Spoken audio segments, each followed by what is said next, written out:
Let's begin in standing today. If you'd like to come through a downward dog and a forward fold to get there, then do that. Otherwise, find the most easy way for you to get into mountain pose. So outer edges of the feet parallel. Your feet can be close together, or you can have a little wider than hip width apart stance, depending on what gives you the most stability. So often when we come to yoga, we're looking for mobility, but if we don't establish stability first, mobility is actually dangerous, not safe. So let's first establish stability, and then we can explore mobility in a safe way. So look down at your toes and lift them up off the mat. If you can, lift up the ball of one foot and stretch it a little bit forward, and then the ball of the other foot and stretch it a little bit forward. And then spread your toes and let them softly fall down to the mat. And feel that they may be a little more planted, but not from any force or strain, but more from just pure awareness. And then bring your attention to the soles of your feet and feel that you're balancing evenly between your right and left foot. Oftentimes we favor one over the other, so see if you might feel that you're really balancing evenly between your right sole and your left sole. And then on each sole of the foot, find that big toe mound. Let it deepen a bit down and towards the earth. And notice that tends to unglue the little toe mound, so see if you can let that also be heavy and let them both be equally heavy on each foot. And then make sure that your inner and outer heel are evenly dropping down towards the earth as well. And feel how when you bring this attention to your feet and really plant them down, that the legs automatically strengthen a bit and you can start to rise up. Already some mobility is coming into the upper body by simply planting your feet down with awareness and practicing true balance in terms of right and left foot, but also across the whole sole of each foot. And then let your tailbone get really heavy too, just like your big toe mound and your little toe mound. And spin your inner thighs back a bit and lift up through the arches of your feet. Those two actions should support one another, team players there. Keeping that tailbone long. And then let the shoulder blades slide down the back a bit. Let the shoulders relax. Spin your palms forward. So feel the action of the wrists there and the engagement through the arms. And then lift up the occipital ridge, the base of the skull, from the cervical spine, the top of the neck. Get some space in the back of your neck and extend through the crown of your head. And notice where you feel stable as a result of your mountain pose. And notice where you feel a little movement and space. So even though the legs are basically grounding down and the upper body's lifting up, you want to feel a little bit of space in the legs and a little bit of groundedness through the upper body as well. So always balancing the energy in every direction. Come to stand at the top of your mat if you're not already there. Feet outer hip width apart. And slide that left foot straight back. And don't have too long of a stance. Especially if you have knee issues, this can be your warrior one. Just a little one. It's still going to be powerful. But if you're able to come into a deeper lunge, then you'll probably want to step that left foot back a little bit farther. And I'm actually training now to get my 500-hour yoga teacher certification. And they've been telling us, rather than telling people to pull that left hip forward, right hip back, although in some ways that is what's happening, that sometimes people sort of crank it there. Rather, work with the leg and the spiral of the leg. So press to the outer edge of the left foot, press it down into the left heel, and feel how that automatically will bring that left hip a little bit more forward. And then work with that inner left thigh to move it back, but the movement of the inner thigh back pulls the whole left leg forward. And then as much as you can, let that right leg release. Obviously, it can't completely relax, but let the left glute and the left leg do most of the work here. And if it's available, inhale, arms up alongside your ears. Lengthen the tailbone. Lift your heart. Lift your gaze. Virabhadrasana 1. And then inhale, straighten that front leg. Keep a little micro bend in it. Exhale, arms down. You might want to step your back foot forward if you took a nice long stance there. And again, using the blocks or a chair, we'll be coming into pyramid pose, part of Uttanasana. Inhale, stand into that back leg.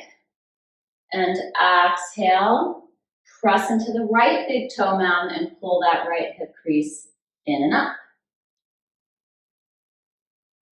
And a few breaths here. And again, make sure you have a little micro bend in both knees, especially that front knee. And in fact, on the inhale, you can bend the knee as much as you are able to and come into a little bit of a back bend. So lift the tailbone, lift the heart. It's not easy. And exhale, straighten the leg as much as you can and come into more of a cat. Getting ready for Halloween, so scary cat here. Inhale is kind of a release. It's almost like you're falling out of the pose, but you're doing it with awareness. And exhale, round the spine, but not by collapsing, but by really drawing the muscles through the whole front body, your abdominals in particular, into center and up. And one more, inhale, a release, only bend the knee as much as you comfortably can. And exhale, do straighten the leg and bring that flexion into the spine by engaging all the muscles in the front body. And then find that in between place for the hips and the side waist, the thoracic spine, and the chest. So you're neither back bending nor flexing, neither extension nor flexion.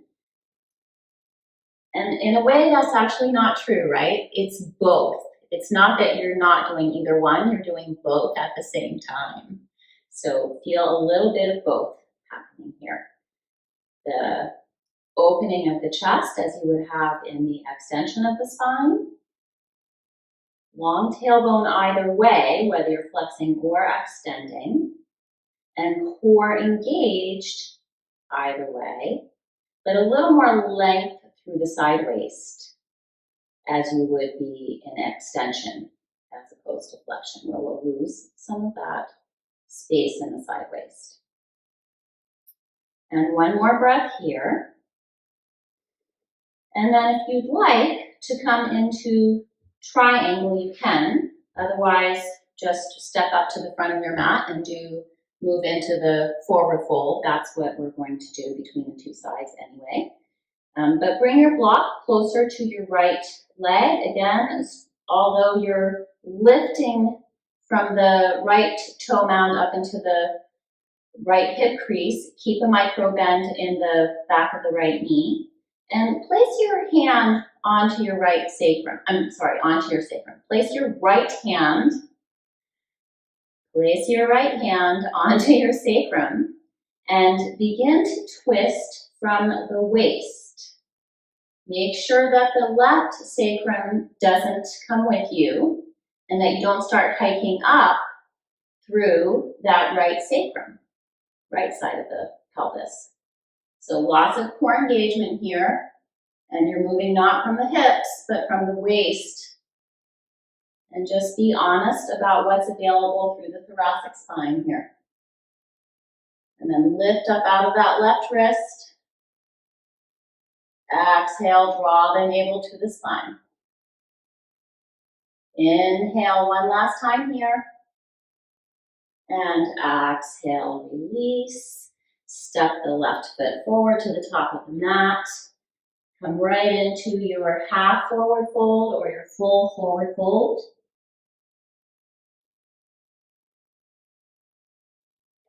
Maintain a micro bend in the knees here, or a generous bend in the knees if you prefer that. Whatever allows your spine to really drape out and over. So sometimes a generous bend in the knees. See how that really supports my nice long spine here?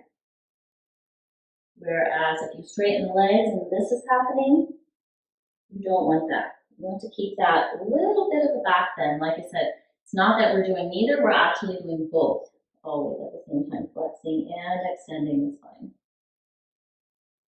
Deep inhale, complete exhale, follow the belly. Inhale, all the way up, circle the arms to the sky. Exhale, palms to the center of your chest, and other side. So slide that right foot back. And first, exploring your warrior.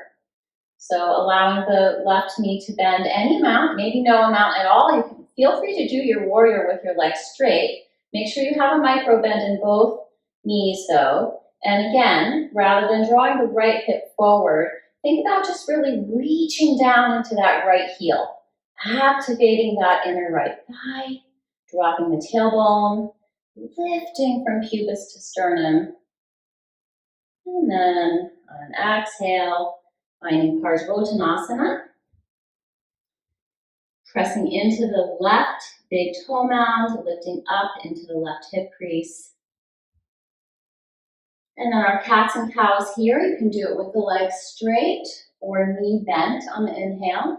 On the exhale, straighten the leg a little and flex the spine. Inhale, extend, exhale, a little bit of a cat.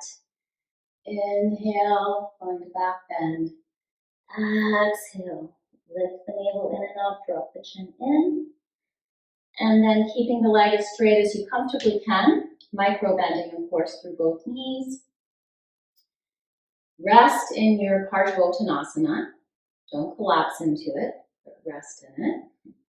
And again, feel how there's a little extension as you lift through the chest, and a little flexion as you draw the navel to the spine and draw the side waist in towards the center line of the body. Keep pressing into your right heel and breathe. And again, you can stay here for a few more breaths or step forward into the forward fold, or come with me through the twist and moving my block closer to the left foot, placing the left hand onto the sacrum, really dropping that right side of the pelvis down, but try to feel that there's an evenness there. And then lift up out of the right wrist, keep the sacrum flat, and find the honest range of motion here through the thoracic spine, moving the rib cage from the waist, not from the hips. Keep the legs and the hips as stable as you can, really squeezing your thighs towards each other from every direction.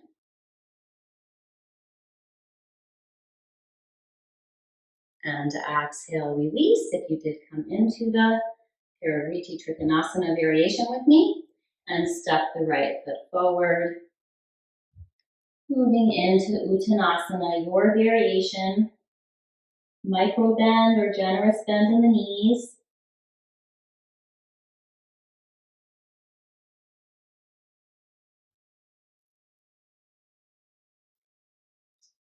And inhale, float up halfway. And exhale, step back into downward facing dog or puppy or child's pose. Whatever is best for you. We'll only be here for a breath or two. It's just a transition. Coming and finding your way from here onto your back. So likely you'll have to come down onto your knees for at least a moment, but as fast as you can. If your knees are bothering you, just move onto your hips and get your legs out in front of you. And everyone else, find your way. All of us landing in Dandasana. Lifting up through your side waist, dropping down through your tailbone. Drawing the navel to the spine, extending through the heels, toes to the sky. Shoulder blades slide down the back, collarbones lift. Lift up through that occipital ridge. Breathe into that space at the back of your neck. Let your tongue be heavy, your palate soft. Exhale, release and relax your jaw. Let your lips be soft.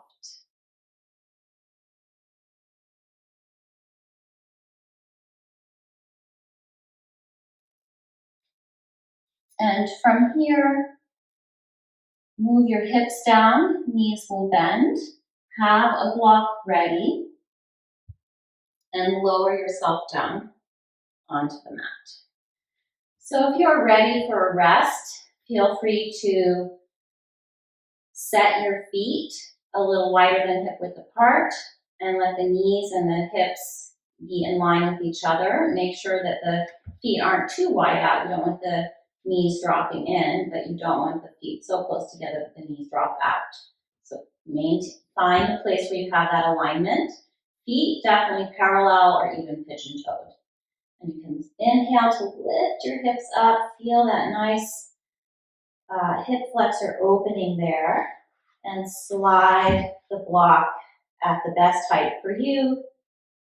And allow your sacrum now to rest evenly. Both sides of the sacrum now heavy, ripe mangoes, ready to drop from the branches. And notice that you'll really still need to keep some inner thigh activation here. Otherwise, the knees will just splay out. So we protect our knees by having strong leg muscles and a stable pelvis and planted feet. So all of that happening here in your supported bridge pose, or working with the active bridge. Inhale, press the arms down, lift the hips up, walk the shoulders down and towards each other, down towards the heels and towards the midline of the body. Press into your big toe mounds and engage all of your leg muscles here. It's very interesting. You're opening the quads, but they're also strengthening. Inner thighs strong, glutes strong. And again, I used to always say relax the glutes. But now, as I'm aging, my glutes are trying to get droopy on me. So I learned, again, that it's okay to activate the glutes here. So feel free to do that. And if you like, take the clasp of the hands, press the arms down more, lift the hips up more. Soft belly on your inhalation, and then soft exhalation.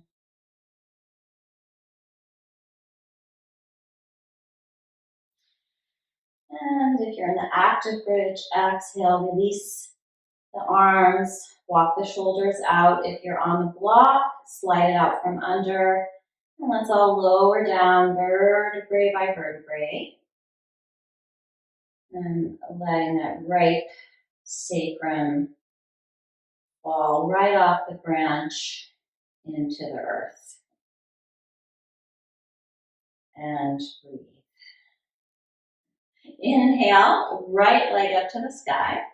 Exhale, externally rotate the right leg, fold the right knee, and rest the right ankle onto the left thigh, close to the left knee. And again, keep both feet active. If this is enough for you, if you're getting enough action here, hip opening here, feel free to just stay right here. If you're able to really fold that left hip crease in deeply, keep that left foot, right foot active, and thread the right hand through your thighs, left hand outside, and clasp behind the left thigh. Feel free to do that. Draw the navel to the spine and keep opening that right thigh out. Don't let it collapse in towards you. Or you might come into something in between, resting your left foot onto a block. And again, keep just gently opening this inner right thigh. And then whatever variation you chose, right leg back up to the sky, inhaling, exhaling, both feet back to the earth. Inhale, left leg to the sky, externally rotate, and exhale, prepare for reclining pigeon Kapotasana on the other side. So again, you might be drawing that knee in, interlacing the fingers behind the thigh, open the feet. We're always engaging the feet, inviting them to be part of the posture, because when you do that, notice how it affects the whole posture. It helps the core to engage more. You do want the core to be engaged here. The more you can draw the navel to the spine, the more you can press the lower back into the mat, open that inner left thigh. And again, maybe this is enough, or you have your foot on the wall. One more breath here. And then right foot to the mat, left foot to the sky, inhaling. And exhale, fold the left knee on the mat with your feet. And then find your way into Shavasana, final relaxation.